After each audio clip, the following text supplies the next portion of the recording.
लेकिन शुरुआत कर रहे हैं अहम खबर के साथ। पश्चिमी ईरान में इजराइल ने बहुत विध्वंसक हमला अंजाम दिया है। डेजफुल में एयरफोर्स बेस पर इजराइल का अटैक। डेजफुल में बारूद के डिपो पर भीषण एयर स्ट्राइक हुई है। ये देखिए तस्वीरें इस एयर स्ट्राइक की आपको दिखा रहे हैं। डेजफुल की तस्वीरें हैं जहां पर बारूद के डिपो को उड़ा दिया गया है भीषण एयर स्ट्राइक की ये तस्वीरें आप देखिए। ईरान को बड़े नुकसान की खबर है।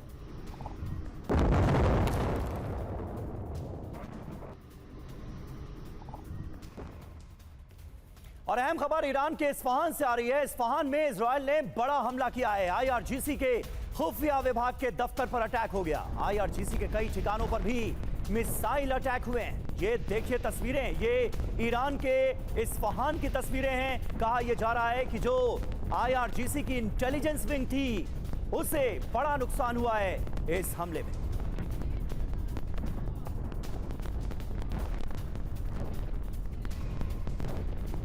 ये देखिए दो बड़ी खबरें तस्वीरों के साथ इस वक्त आपके सामने। डेजफुल में एयरफोर्स बेस पर अटैक किया गया है और दूसरी तरफ आपको तस्वीरें दिखा रहे हैं आईआरजीसी के कई ठिकानों पर मिसाइल हमले की।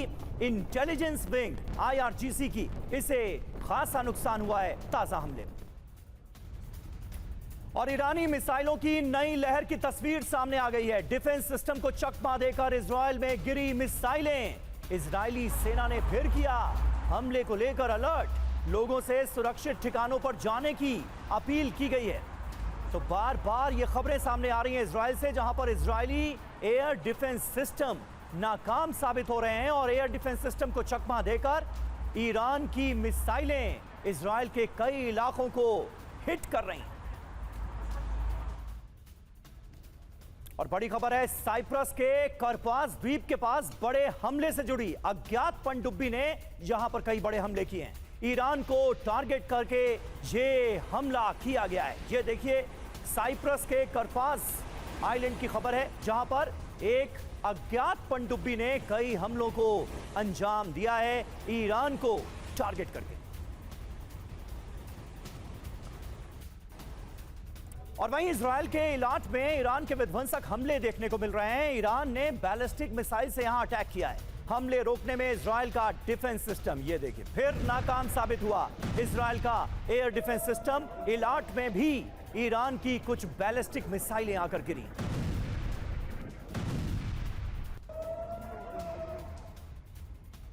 लेकिन सबसे बड़ी खबर तो इजराइल के डिमोना से आई जहां पर ईरान ने बारूदी हमला कर दिया। ईरानी हमले में एक बिल्डिंग तबाह हो गई। 2 इंटरसेप्टर ईरान के हमले रोक नहीं पाए। ये देखिए तस्वीरें इजराइल के डिमोना में किस तरह से गरजती हुई ईरान की मिसाइलें नजर आई और अचानक हो जाता है हमला। एयर डिफेंस सिस्टम और उसके इंटरसेप्टर्स नाकाम रहे इस हमले को रोकने में। और ईरानी हमले से डिमोना में बड़ी तबाही मची है। डिमोना में मिसाइल से ईरान ने किया है हमला। लगातार हुए कई हमलों से दहल गया इजराइल का डिमोना।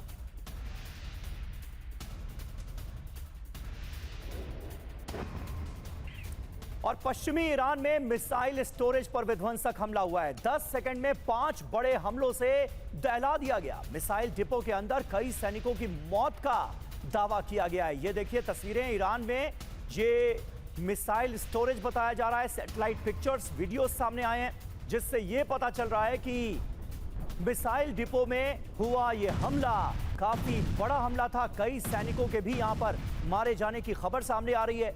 इजरायली डिफेंस फोर्सेस ने हमलों का ये वीडियो जारी किया है।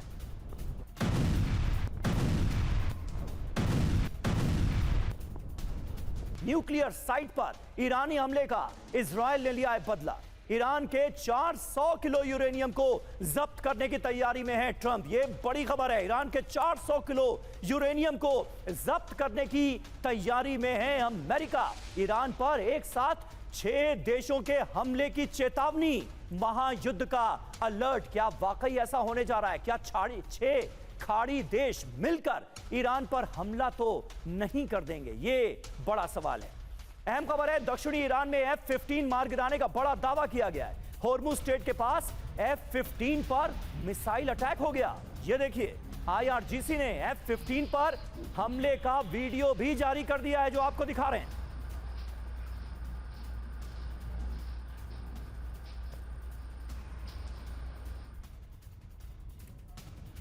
और इस बीच खबर यह है कि कुवैत में एक और F-15 क्रैश हुआ है। कुवैत में F-15 के उड़ान के दौरान क्रैश होने का दावा किया जा रहा है। कुछ तस्वीरें देखिए सामने आई हैं।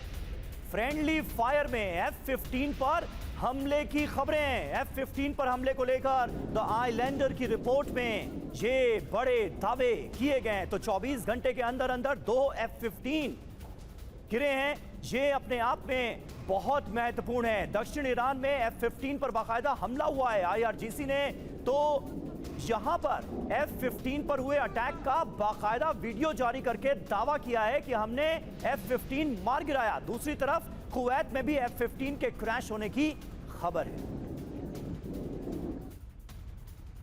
तो दक्षिणी ईरान में F-15 पर हमला हुआ और कुवैत में F-15 क्रैश हो गया। और इस बीच ईरान ने जो अमेरिकी ड्रोन मार गिराया है बुशहर में, उसकी तस्वीरें भी सामने आ गई हैं, वो आपको दिखाते हैं। बुशहर की ये तस्वीरें देखिए, अमेरिकी MQ-9 ड्रोन कैसे तबाह किया गया।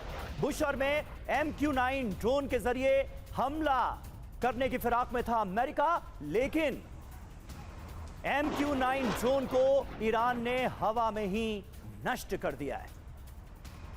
और हमारे साथ हमारे सहयोगी मनीष झा इस वक्त डिमोना से पहुंच गए हैं अराद, और सीधे इजराइल के अराद से हमारे साथ लाइव जुड़ चुके हैं। मनीष, डिमोना की आपने तस्वीरें दिखाई जहां पर बड़े पैमाने पर तबाही मची है। अराद से भी ये खबरें सामने आ रही हैं कि यहां पर भी ईरान की कई मिसाइलों ने हिट किया है। वहां पर हालात कैसे हैं, क्या हो रहा है, जरा बताएं और दिखाएं भी। बिल्कुल समीर, देखिए डिमोना से करीब 30 किलोमीटर दूर अराद सिटी है। पहले मिसाइल डिमोना में गिरी और उसके तुरंत बाद जो है अराद में गिरी, और यहाँ पर सबसे अधिक लोग घायल हुए। यानी कि अगर मैं कहूँ कि 4 हफ्ते की जंग में सबसे अधिक नुकसान अगर कहीं पर हुआ है, जहाँ सबसे अधिक लोग घायल हुए हैं, तो वो अराद सिटी है। और इस वक्त थोड़ी ही देर पहले, कुछ मिनट पहले, इजराइल के प्रधानमंत्री बेंजामिन नेतन्याहू यहीं पर मौजूद थे और वो घटनास्थल पर आकर यहाँ की इनके हालात का मुआयना कर रहे थे। उसके बाद जो इजराइल के नेता विपक्ष हैं याइर लैपिड, वो भी यहाँ पर आए थे। उन्होंने हम लोगों से बात भी की थी और उनका कहना था कि देखिए किस तरह से इजराइल के सिविलियन इलाकों पर ईरान टारगेट कर रहा है। उन्होंने कहा कि आप आकर खुद ही देख लीजिए कि क्या ये सब इलाके मिलिट्री इलाके हैं या नहीं है। बहरहाल जो भी हो, सबसे बड़ी बात यह है कि इस इलाके में ईरान के मिसाइल डायरेक्ट हिट उसने किया और उसकी वजह से ये जो पूरा रेजिडेंशियल कॉम्प्लेक्स है ये पूरी तरह से यहाँ पर इसमें डैमेज हुआ है, काफ़ी नुकसान पहुँचा। यहाँ की तबाही, यहाँ की तस्वीरें इस वक्त आप दिखा रहे हैं। इस वक्त भी यहाँ अंदर में जो मिसाइल के टुकड़े और दूसरी चीज़ें मौजूद हैं, तो इसीलिए पहले जो अथॉरिटी है वो यहाँ पर यहाँ को चारों तरफ से चेक कर रही है, ताकि एक बार जब वो सुरक्षित हो जाए तो फिर मीडिया को अंदर जाने की इजाज़त मिलेगी। लेकिन कैमरे पर अभी हम बाहर से आपको यहाँ के चारों तरफ के लोकेशन को भी दिखा रहे हैं। देखिए ये वो लोग हैं जो कि एम्बुलेंस सर्विसेज प्रोवाइड करते हैं, और जब भी कहीं ब्लास्ट होता है घायलों को ले जाने का काम ये लोग करते हैं। और वहीं दूसरी तरफ होम फ्रंट कमांड के लोग, IDF के लोग सब मौजूद हैं। स्थिति तो ये हो गई है कि इजराइल में कब कहां कितने बड़े हमले हो जाएं किसी को पता नहीं। मनीष, हम देख सकते हैं आपके पीछे तमाम रेजिडेंशियल अपार्टमेंट्स नजर आ रहे हैं जो कि पूरी तरह से धराशायी हो चुके हैं, तबाह हो चुके हैं। बड़े पैमाने पर तबाही हुई है, ऐसा इन तस्वीरों को देखकर साफ लग रहा है। और देखिए इजराइल पर ईरान का सबसे नया हमला हुआ है। 12 घंटे के अंदर तीसरी बार ईरान ने अटैक किया है, और ये हमले कहां हुए हैं? तेल अवीव में हुए हैं। तेल अवीव पर मिसाइल हमले का एयर रेड अलर्ट। तेल अवीव में एयर डिफेंस सिस्टम को एक बार फिर किया गया एक्टिव। तेल अवीव को, इजराइल की कमर्शियल कैपिटल को लगातार ईरान की तरफ से निशाना बनाया जा रहा है।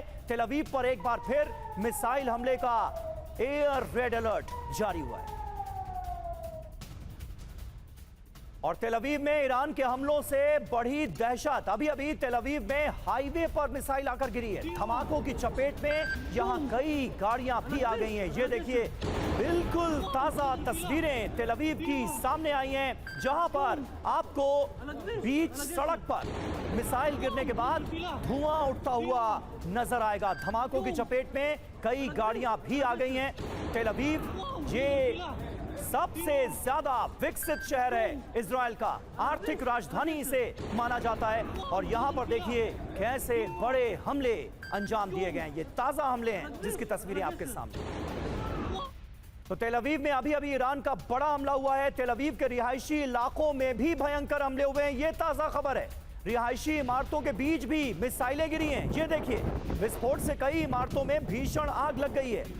तो इससे पहले हमने आपको जो तस्वीरें दिखाई वो बीच रास्ते की सड़क की तस्वीरें थी जहां पर मिसाइल आकर गिरी। और ये दूसरी तस्वीर जो है इसमें आपको नजर आएगा कि किस तरह से रिहायशी इलाकों में भी ईरान कोहराम मचा रहा है। ये 4 तस्वीरें आपके सामने हैं। मेजर जनरल जीडी बख्शी हमारे साथ मौजूद हैं। बख्शी सर, इन तस्वीरों को आप भी देख रहे होंगे।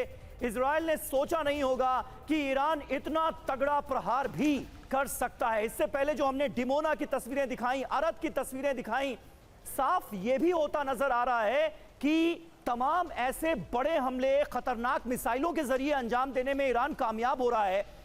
एयर डिफेंस सिस्टम को लगातार चकमा देकर मिसाइलें कहर बरपाती हुई इजराइल में नजर आ रही।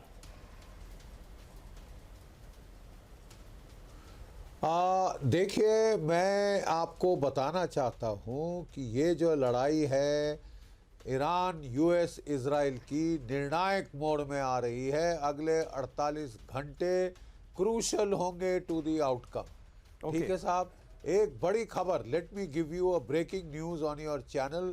मैं बताना चाहता हूं कि 48 घंटे पहले रूस ने 17 Antonov AN-124 heavy transport aircraft भेजे और 4 S-400 मिसाइल बैटरीज ईरान को पहुंचा दी हैं। They are in action.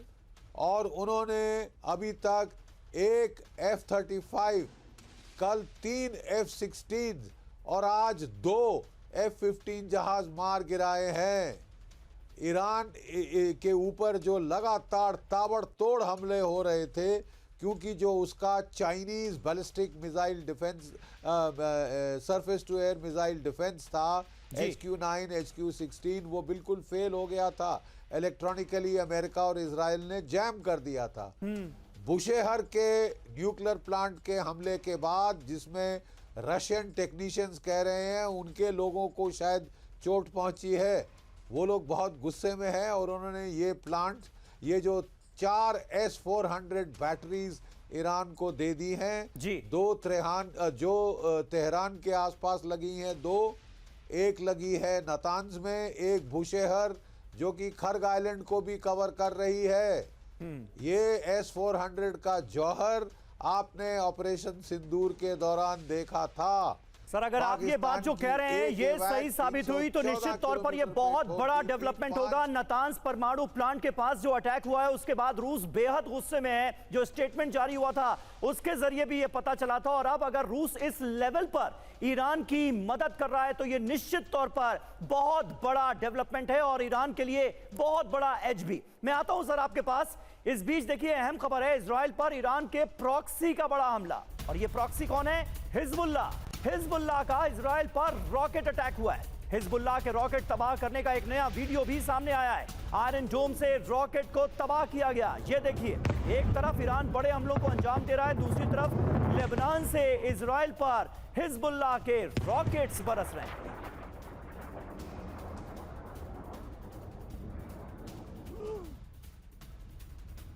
और उत्तरी इजराइल पर नॉन स्टॉप अटैक हो रहे हैं। हिजबुल्लाह ने रिहायशी इलाकों को भी टारगेट किया है, हमले किए हैं। एंटी टैंक मिसाइल से सिविलियंस पर भी हमला हुआ है, ये इजरायली डिफेंस फोर्सेस का कहना है। हमले में आम लोगों के घर और वाहनों को भी भारी नुकसान पहुंचा है। ये देखिए, तमाम गाड़ियां आग में धधकती नजर आ रही हैं हमले के बाद। और इजराइल पर दिन और रात हमले जारी हैं। तेल अवीव पर क्लस्टर एम्यूनिशन से हमला किया गया है। बैलिस्टिक मिसाइल में क्लस्टर बॉम्ब लगाए गए हैं और उनसे बड़े हमलों को अंजाम दिया जा रहा है। ये देखिए तस्वीरें, तेल अवीव में इस वक्त जबरदस्त दहशत है। लोग अपने घरों के अंदर से जो वीडियोस कैमरे में कैद करने की कोशिश कर रहे हैं वो दिल दहला देने वाले हैं। बार बार अलर्ट जारी होता है, लोगों को बंकर में जाने की अपील की जाती है और चंद सेकंड्स के बाद आसमान में एक बार फिर ईरानी मिसाइलें गरजती नजर आती हैं। ये 4 तस्वीरें इस वक्त आपके सामने हैं। एम्बेसडर दीपक वोरा हमारे साथ मौजूद हैं। वोरा सर, ये तो लेने के देने पड़ते हुए नजर आ रहे हैं। अमेरिका और इजराइल ने जो सोचा था कि इतने दिनों की जंग के बाद ईरान से जो आउटकम सामने आएगा वो क्या आता हुआ नहीं नजर आ रहा है? बहुत बहुत धन्यवाद सर। बहुत अच्छा लगता है। जनरल बख्शी साहब की बात भी मैं सुन रहा था, वो क्या कह रहे थे जी। So it's a great pleasure हमेशा आपके साथ सीखने के लिए। सर, जो भी आपने कहा है, 48 घंटे का टाइम दिया था प्रेसिडेंट डोनाल्ड ट्रंप ने कि आप स्ट्रेट्स ऑफ हॉर्मुज खोल दो, नहीं तो मैं ये सब कुछ आपके साथ कर दूंगा। अभी उसमें 24 घंटे बाकी हैं। जो मेरे इजरायली फ्रेंड्स मुझसे कह रहे हैं कि हम पे डिमोना पे जो हमला हुआ है, अब हमें कोई रोकेगा नहीं। इसका मतलब क्या है, आप खुद जानते हैं, मुझसे बेहतर जानते हैं। दूसरी चीज सर, डिएगो गार्सिया पे भी कहते हैं ना कि ईरान की कुछ बैलिस्टिक मिसाइल से हमला हुआ था, वो टारगेट पे लगी नहीं थी। ये सही नहीं है सर। 4000 किलोमीटर रेंज की उसके पास नहीं है। ये कहां से फायर की गई है मुझे मालूम नहीं है। डिएगो गार्सिया पे नुकसान नहीं हुआ, लेकिन अब ये बहाना बन गया है सर अमेरिका के लिए, डोनाल्ड ट्रंप के लिए, कि ब्रिटेन की एम्बेसी जो है वॉशिंगटन में, उन्होंने भी ट्वीट किया है कि अब तो हम भी जंग में कूद रहे हैं। जापान भी आ रहा है, ये भी आ रहा है, क्योंकि आप लोगों ने एक नेटो, जहां पे नेटो बेस है अमेरिका का और ब्रिटेन का, उसके ऊपर हमला किया। दिस कुड वेरी वेल भी एक प्रोवोकेशन कर दिया है कि सब लोग आ जाए। तो मेरा मानना है अब निर्णायक दौर पे हम पहुंच रहे हैं। ईरान कब तक मार खाता, S-400 आ गया, ये आ गया, वो अमेरिका के पास बहुत सामग्री है, कब तक मार खाता रहेगा, ये मेन कंसिडरेशन। लेकिन सर, बख्शी साहब जिस बात का जिक्र कर रहे थे कि S-400 एयर डिफेंस सिस्टम की ताकत ईरान को मिल चुकी है और वो बड़े काम आ रही है, आप मानते हैं कि अगर ऐसा होगा तो ये ईरान के लिए बहुत बड़ी एज होगी? ये बहुत फायदा होगा अगर ये एयर डिफेंस सिस्टम उसके पास वाकई ही में आ गए हैं। कहा तो जा रहा है कि बहुत से जहाज आए थे उसको लेकर, इतनी जल्दी उनको ऑपरेशनल करना पता नहीं। सर, बुशहर की जो बात कर रहे थे, जो सिविलियन न्यूक्लियर पावर प्लांट है, अभी उसकी 1000 मेगावाट की कैपेसिटी है, उसके ऊपर भी हमला हुआ है। वहां पर रूसी लोग काम कर रहे थे। अगर कुछ घायल हुए हैं तो वेल दैट्स बैड। अगर ये प्लेन्स आए हैं इतनी जल्दी, अगर इन्होंने S-400 की बैटरी को इस्टेब्लिश कर दिया है, ये थोड़ा मुश्किल लगता है मानना सर। लेकिन ईरान से फायर की गई हैं या कहीं और से फायर की गई हैं, ये मुझे नहीं मालूम। हो सकता है कि सीरिया में जो उनका बेस है रशियंस का, वहां से किया हो, कहीं और से किया हो, क्योंकि इनकी रेंज काफी होती है। सो आई डोंट नो इसकी हकीकत क्या है। ये थोड़ी देर के बाद, अगले 24 घंटे में हमें पता लग जाएगा कि ट्रंप साहब सिर्फ धमकियां दे रहे थे या काबिलियत रखते हैं। बिल्कुल सही बात है। रूस के इन्वॉल्वमेंट की खबरों को तरजीह सर इसलिए भी मिल रही है क्योंकि एक के बाद एक जो अमेरिकन फाइटर जेट्स हैं वो गिर रहे हैं। इस वजह से भी ये खबरें जोर पकड़ती हुई नजर आ रही हैं। देखना होगा कि आगे होता क्या। इजराइल पर ईरान का जवाबी हमला हुआ है। उत्तरी इजराइल में ईरानी मिसाइल गिरी है। किबुत्स मिज़गांव पर सीधा अटैक हुआ है। घर पर मिसाइल गिरने के बाद जोरदार धमाका हुआ है। ये देखिए तस्वीरें, ये देखिए ये तस्वीरें आपको दिखा रहे हैं इजराइल का ये किबुत्स जहां पर मिसाइल अटैक हुआ है। किबुत्स दरअसल एग्रीकल्चर सेक्टर की रीढ़ माने जाते हैं इजराइल के अंदर, जहां पर कम्युनिटी सिस्टम लागू होता है। सारे लोग मिलकर एक साथ खाना खाते हैं, एक साथ कृषि करते हैं, एक साथ जो अकाउंट में हैं पैसे वो जमा किए जाते हैं और हर कोई उसका अपनी अपनी जरूरत के हिसाब से इस्तेमाल करता है। ऐसे ही एक किबुत्स में मिसाइल अटैक हुआ है इजराइल के, वो तस्वीरें आपके सामने हैं। और देखिए ईरान के हमलों से दहला दक्षिण इजराइल। अराद में बैलिस्टिक मिसाइल हमलों से हड़कंप मचा हुआ है और इस वक्त अराद में ही TV9 भारतवर्ष की टीम भी मौजूद है। अराद में हमलों में कई जगहों पर भीषण विस्फोट की खबरें आई हैं। ईरानी हमलों में 120 से ज्यादा लोगों के घायल होने की खबर है। ये आंकड़ा बड़ा है, 120 से ज्यादा लोग अराद में घायल हुए। और अराद में मिसाइल हमलों की खौफनाक तस्वीर सामने आई है। मिसाइल हमलों का CCTV फुटेज सामने आया है। इमारत से मिसाइल टकराने से दहशत फैल गई। ये देखिए एक अपार्टमेंट के फ्लैट के अंदर की ये तस्वीरें हैं जो कि CCTV में रिकॉर्ड हुई हैं। अचानक किस तरह से हड़कंप मचता है। अपार्टमेंट की जो खिड़की है वो टूटकर अचानक से गिरती है। बड़े से धमाके की आवाज सुनाई देती है और एक महिला जो यहां पर मौजूद थी वो वाल वाल बचती है। और अराद में ईरान के हमलों से भारी तबाही की खबर आ रही है। ईरान ने करीब 12 बैरज मिसाइल से प्रहार किया है। कई रिहायशी इमारतों पर मिसाइलें आकर गिरी। हमलों में नष्ट हो गए सैकड़ों अपार्टमेंट, ये खबर आ रही है। हमलों के बाद मौके से आई दिल दहला देने वाली तस्वीरें, ये देखिए।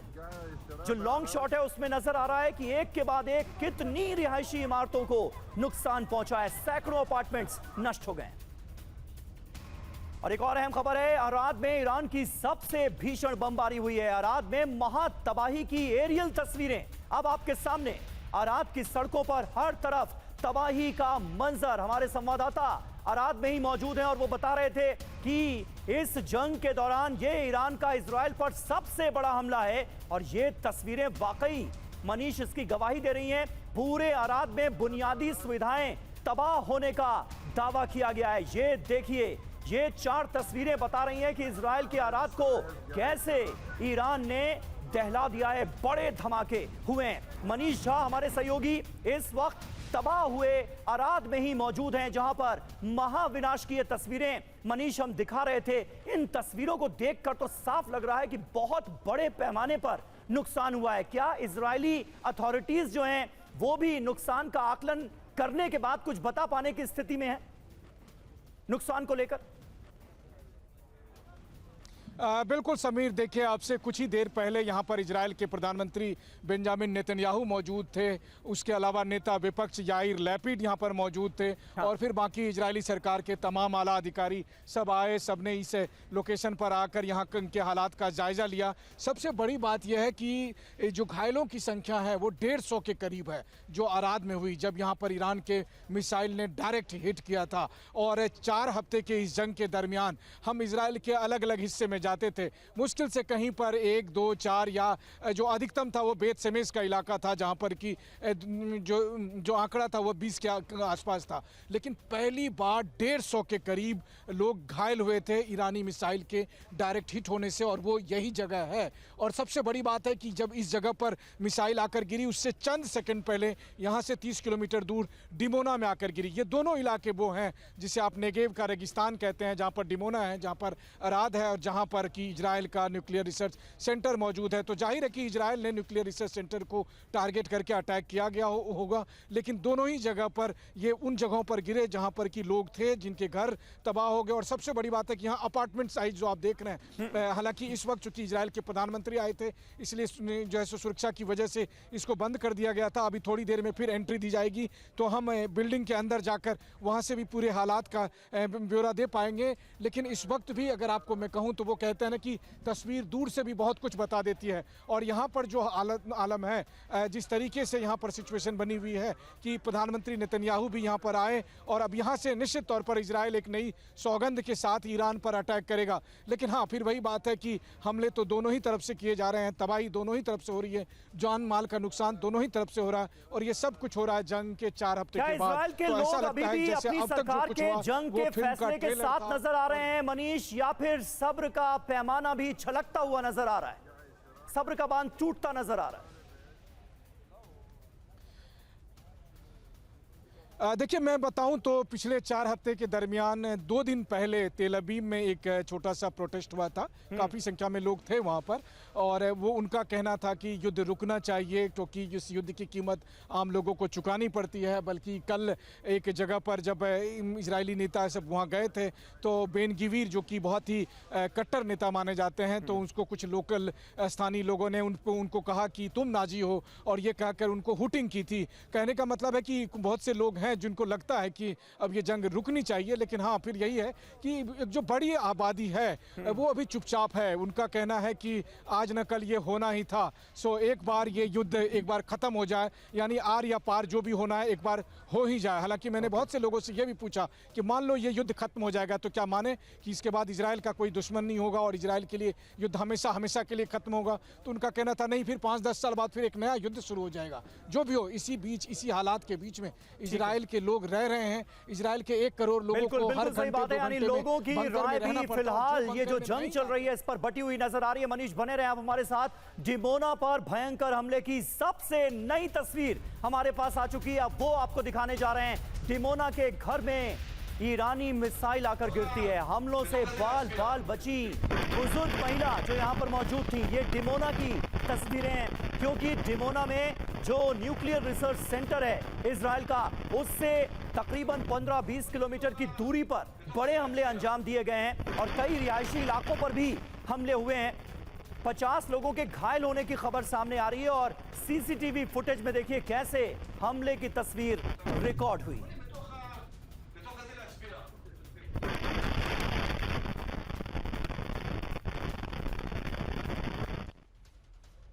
और ईरान के हमलों से दहला इजराइल का डिमोना। ईरान ने न्यूक्लियर सेंटर को टारगेट करके हमला किया। ईरान ने डिमोना में दागी बैलिस्टिक मिसाइलें। ईरान के मिसाइल हमलों के बाद भारी तबाही मची है। मिसाइल हमलों को रोकने में एयर डिफेंस नाकाम साबित हुआ। हम आपको दिखाने जा रहे हैं तस्वीरें, जिस बात का जिक्र मनीष झा हमारे सहयोगी थोड़ी देर पहले कर रहे थे कि अराद में जहां पर विध्वंस हुआ है वहां पर इजरायली पीएम बेंजामिन नेतन्याहू पहुंचे हैं। ये उस दौरान की तस्वीरें हम आपको दिखा रहे हैं जहां पर जो प्रभावित हुए लोग हैं उनसे बेंजामिन नेतन्याहू मुलाकात करते हुए नजर आ रहे हैं। ये पहली तस्वीरें टीवी 9 भारतवर्ष आपको दिखा रहा है। मनीष झा हमारे सहयोगी हमारे साथ मौजूद हैं। मनीष, यहां पर जो मौजूद लोग हैं वो अपनी बात कहते हुए नजर आ रहे हैं बेंजामिन नेतन्याहू से। मुमकिन है कुछ शिकायतें भी हो लोगों की। आप कुछ बता सकते हैं हुआ क्या जब नेतन्याहू यहां पहुंचे? बिल्कुल, देखिए, इजराइल के प्रधानमंत्री बेंजामिन नेतन्याहू यहाँ पर आए और प्रभावित लोगों से, उनके परिवारजनों से उन्होंने बात की है और उन्होंने सबसे पहले तो जो इलाज में हर संभव कोशिश करने की बात कही है कि सरकार की तरफ से पूरी मदद दी जा रही है, उसमें कहीं कोई कोताही नहीं होगी। लेकिन फिर वही बात है कि उन्होंने ये भी कहा है कि जब भी कभी मिसाइल आए तो आप प्लीज़ बॉम्ब शेल्टर में चले जाएँ। हालांकि हम जिस इलाके में हैं, इस इलाके में ज़्यादातर लोग जो हैं वो प्रधानमंत्री बेंजामिन नेतन्याहू और उनके पॉलिसी के बहुत समर्थक हैं। पिछले दिनों यहाँ पर एक विवाद भी हुआ था जबकि यहाँ पर एक बॉम्ब शेल्टर को एक सिनेगोग में तब्दील कर दिया गया था, यानी कि यहूदी के धर्मस्थल के तौर पर तब्दील कर दिया गया था। तो बहुत से स्थानीय लोगों का कहना था कि ये करना सही नहीं है क्योंकि बॉम्ब शेल्टर को बॉम्ब शेल्टर रहने दिया जाए, कभी भी उसकी ज़रूरत पड़ सकती है। लेकिन बहुत सारे लोग मजाक लेते थे, मखौल उड़ाते थे। जब मिसाइल आती थी तो उन्हें लगता था कि वो सुरक्षित हैं या फिर एयर डिफेंस सिस्टम उन्हें बचा लेंगे। लेकिन अफसोस की बात है कि उनका ये सोचना बहुत ही नुकसानदायक हुआ और यहाँ पर इजराइल ने सबसे बड़ी कीमत अदा की जब 150 के करीब में लोग यहाँ पर घायल हुए। और सबसे बड़ी बात है ये तब घायल हुई, हालांकि जो होम फ्रंट कमांड के लोगों से मैंने पूछा तो उनका कहना है कि बहुत से लोग जो कि बॉम्ब शेल्टर में थे उनको कुछ भी नुकसान नहीं पहुंचा, लेकिन जो लोग नहीं गए उसमें से बहुत से लोग ऐसे बड़ा हुआ है। और इस जंग में अगर कहा जाए कि सबसे ज्यादा नुकसान अराद में ही झेलना पड़ा है इजराइल को, तो ये गलत नहीं होगा। बड़े पैमाने पर जो इमारतें हैं, अपार्टमेंट्स हैं, वो नष्ट हुए हैं अराद में। और इस बीच ईरान ने शुरू किया विनाशक हमलों का नया फेज। इजराइल का आसमान पूरी तरह से असुरक्षित है। इजराइल के डिफेंस सिस्टम नाकाम साबित हो रहे हैं। डिमोना के बाद हम रिहायशी इलाकों को टारगेट करेंगे। ईरानी संसद के स्पीकर ने ये सीधे सीधे इजराइल को धमकी दी।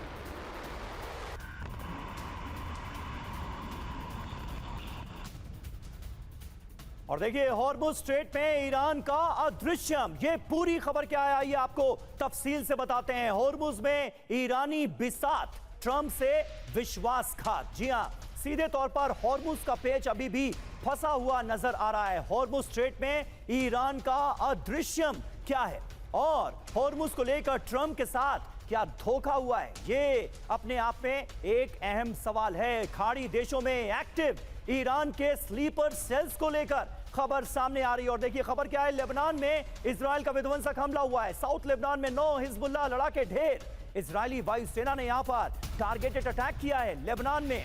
इजराइल का ये विध्वंसक हमला जिसमें हिजबुल्लाह के 9 लड़ाके एक साथ ढेर किए गए। और मिडिल ईस्ट में और विध्वंसक युद्ध का अलर्ट। ईरान युद्ध में हूती की नई एंट्री।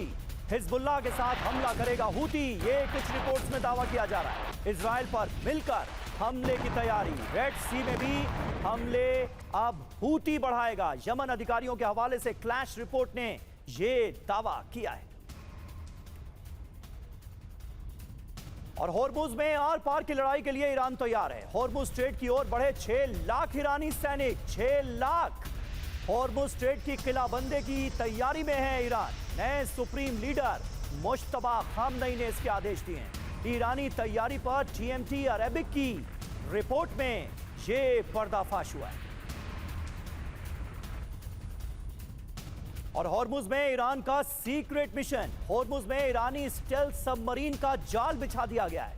गदीर क्लास की 10 छोटी सबमरीन हॉर्मुज में इस वक्त मौजूद हैं। महज 30 मीटर की गहराई में भी ऑपरेशन कर रही हैं ईरानी सबमरीन। ईरानी सबमरीन पर टेलीग्राफ की सनसनीखेज रिपोर्ट आई।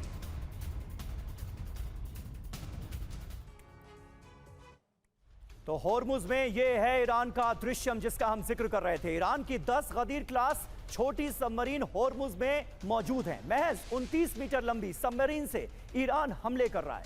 सिर्फ 30 मीटर गहरे पानी में भी ऑपरेशन कर रही हैं ईरानी सबमरीन्स। कम वजन और लंबाई की वजह से ईरानी सबमरीन लगभग अदृश्य रहती हैं। हॉर्मुज से गुजरने वाले टैंकर पर टॉर्पीडो अटैक करने में यह सक्षम है। छोटी ईरानी सबमरीन से माइंस भी बिछाया जा रहा है। ये बड़ी जानकारी सामने आ रही है। हमारे साथ मेजर जनरल जीडी बख्शी मौजूद हैं। बख्शी सर, किस तरह से आप देख रहे हैं और हॉर्मुज स्ट्रेट में जो ईरान का दबदबा है, क्या आने वाले वक्त में वो खत्म हो सकता है? इसके कोई आसार आपको दूर दूर तक नजर आते हैं क्या? क्योंकि अमेरिका और इजराइल ने तो पूरा जोर लगा दिया है यहां पर और डोनाल्ड ट्रंप ने तो अल्टीमेटम भी दे दिया है।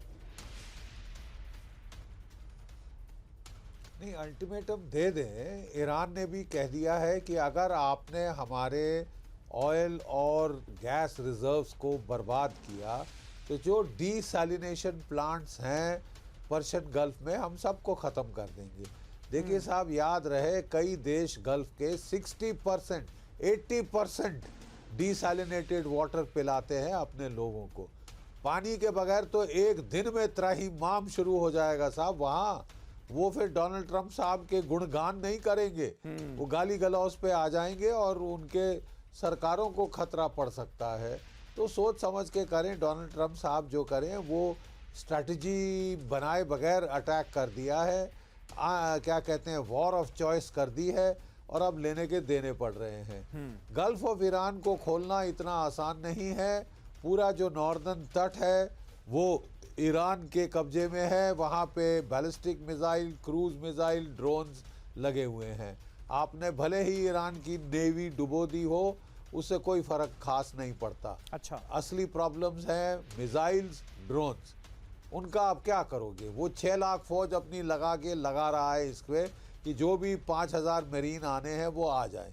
अब 6,000 मरीन और 5,000 मरीन और 6 लाख ईरान की आर्मी है। 2 लाख की उनके IRGC के कमांडर हैं और लाखों और पसीज हैं। तो ये ग्राउंड वॉर तो साहब महंगी पड़ सकती है। अमेरिकन एक्सपर्ट्स ने कह दिया है कि साहब ये सौदा उल्टा पड़ सकता है। 90% चांस है फेलियर की अगर आप ग्राउंड ट्रूप्स लगाएं। जिस दिन ground troops boots on ground करेंगे, ऑयल की कीमत $200 प्रति बैरल हो जाएगी। और मैं आपको बता दूं कि वो जो अमेरिका के नेशनल इंटेलिजेंस के जो बॉस हैं, जिनका नाम मैं आपको बता दूं, रॉबर्ट केलान, डायरेक्टर नेशनल इंटेलिजेंस, उन्होंने भी रिज़ाइन कर दिया है। उन्होंने कहा है कि साहब मैंने डोनाल्ड ट्रंप को लड़ाई के 11 दिन पहले 7 बार ब्रीफ किया, लेकिन वो इंटेलिजेंस ब्रीफिंग को इनकन्वीनियंट समझते हैं। इनकन्वीनियंट समझते हैं। मैंने उनको बोला था कि गल्फ ऑफ हॉर्मुज बंद हो जाएगी, खाड़ी देशों पे हमला होगा। उन्होंने सुनी अनसुनी कर दी। वो सही बात है बख्शी साहब, यानी अब अमेरिका में घर पे भी घिरते नजर आ रहे हैं डोनाल्ड ट्रंप और कई खास बड़े बड़े अधिकारी जो हैं वो रिजाइन कर रहे हैं, इस्तीफा दे रहे हैं। लेकिन खास बात यह है कि उसके बावजूद भी डोनाल्ड ट्रंप कहीं से भी अपनी गलती मानने के लिए तो तैयार है नहीं, बल्कि जो लोग इस्तीफा देते हैं उन्हें आईना दिखाने की कोशिश करते हैं, उन्हीं के ऊपर इल्जाम लगा दिए जाते हैं, जांच शुरू हो जाती है। बहुत बहुत शुक्रिया बख्शी साहब आपका हमारे साथ जुड़ने के लिए। दीपक वोरा सर हमारे साथ लगातार बने हुए हैं। और देखिए, हॉर्मुज पर ईरान की ट्रंप की वार्निंग सामने आई है। दुश्मनों के लिए नहीं खुलेगा हॉर्मुज, हॉर्मुज से नहीं गुजरेंगे दुश्मनों के शिप। फिर कहा ईरान ने बाकी देशों के लिए हॉर्मुज का रास्ता खुला है। ट्रंप के 48 घंटे के अल्टीमेटम पर यह है ईरान का जवाब। ट्रंप ने 48 घंटे के अंदर हॉर्मुज स्ट्रेट खोलने की चेतावनी दी है और उसके बाद ईरान ने कहा है कि जो फ्रेंडली कंट्री हैं, उनके लिए हॉर्मुज स्ट्रेट खुला है, लेकिन दुश्मन देशों को रास्ता नहीं दिया जाएगा। और हॉर्मुज की सुरक्षा के लिए तैयार है जापान। हॉर्मुज से माइंस हटाने के लिए जापान तैयार हो गया है। बारूदी सुरंग हटाने के लिए सशर्त सैन्य तैनाती के लिए सीज फायर होने पर जापान कर सकता है तैनाती। हॉर्मुज स्ट्रेट पर जापान का 90% तेल आयात निर्भर। और हॉर्मुज स्ट्रेट में कार्गो शिप के वीडियो सामने आए हैं। जापान की पीएम का वीडियो भी हम आपको दिखाते हैं। तो देखिए, ईरान का नया खतरनाक प्लान जो है वो तैयार हो गया है। ईरान के स्लीपर सेल और ड्रोन हमलों की वार्निंग सामने आई है। हॉर्मुज स्ट्रेट बंद कर वैश्विक तेल सप्लाई पर वार किया जाएगा। मिसाइल और प्रॉक्सी हमलों से दबाव बनाने की रणनीति पर काम हो रहा है। सीधी जंग नहीं, बल्कि लंबी और थकाऊ जंग की प्लानिंग है। और एम्बेसडर वोरा हमारे साथ मौजूद हैं। वोरा साहब, क्या आपको लग रहा है कि पहले तो ये आसार भी नहीं जताए जा रहे थे कि ये जंग इतनी लंबी खिंचेगी, क्योंकि अमेरिका और इजराइल जैसे ताकतवर देश जो हैं वो ईरान के साथ ये लड़ाई लड़ रहे हैं। क्या आज ईरान अपने मकसद में आपको कामयाब होता हुआ नजर आ रहा है, जो उसका मोटिव था कि ये जंग किसी तरह से लंबी खींची जाए ताकि प्रॉब्लम्स इजराइल और अमेरिका के अंदर भी शुरू हों? आपने बहुत इंटरेस्टिंग क्वेश्चन पूछा है। और अभी आपने बताया था कुछ देर पहले कि अमेरिका के कुछ लड़ाकू विमान गिर गए हैं। इजराइल के बारे में कोई चर्चा नहीं है, मेरे नहीं ख्याल उनका कोई विमान गिरा है। तो ये लगता है कि अमेरिकन प्लेन्स वहां पर गिरे हैं। ईरान का मकसद क्या था तब, आज और कल? आज और कल मकसद ये है कि इजराइल को धरती से मिटा दिया जाए। मार खाता जा रहा है। ये कहना कि अगर वो कामयाब हुआ है, सर ये नहीं मैं मानता कि वो कामयाब हुआ है। इजराइल अमेरिका का मकसद था इसकी न्यूक्लियर फैसिलिटीज को खत्म कर दो, मिसाइल इसकी जो कैपेबिलिटी है उसको खत्म कर दो और हॉर्मुज को खोल दो। तो पहले दो में तो मेरे काफी हद तक कामयाब हो गए। अब रशिया मिसाइलें दे रहा है या एंटी मिसाइल सिस्टम दे रहा है, मैं कुछ नहीं कह सकता। अब जापान भी जो आ रहा है हॉर्मुज को खोलने के लिए, शुरू में तो सबने मना कर दिया था नेटो देशों ने, अब 6 तैयार हो गए आने के लिए। इसका मतलब ये जंग में नेटो भी अब आने लगे, क्योंकि उन्हें कहा भी ट्रंप को नाराज करने का क्या फायदा है, ये तो किसी की सुनेगा नहीं, ये करता जाएगा। अब हम भी जो है, जो हमें करना है बताना कि भाई हम भी आपके साथ हैं, वो हम कर दें। तो मुझे लगता है और मार पड़ने वाली है ईरान को अगले 24 घंटे में। और कल आपके प्रोग्राम में शायद हम बातचीत करेंगे कि अब कहीं से और फीलर्स आ रहे हैं कि युद्ध विराम होना चाहिए। ये स्थिति इतनी जल्दी डेवलप हो रही है, इवॉल्व हो रही है कि कुछ भविष्यवाणी करना संभव बिल्कुल नहीं। सही आपने कहा सर, बिल्कुल सही आपने कहा। बहुत तेजी से डेवलपमेंट होते हुए हम अपनी नजरों के सामने इस जंग में देख रहे हैं। बहुत बहुत शुक्रिया वोरा सर आपका हमारे साथ जुड़ने के लिए और ये तमाम जानकारियां हमारे दर्शकों के साथ शेयर करने के लिए। और देखिए, ईरान की अमेरिका और इजराइल को सीधी चुनौती सामने आई है। ये क्या है? मिडिल ईस्ट की जंग में नहीं होगा सीज फायर, पूरी तरह से युद्ध खत्म करेगा ईरान। दोबारा ऐसे हालात आने ही नहीं देगा ईरान। ये कहा है ईरान के विदेश मंत्री अब्बास अराक्ची ने।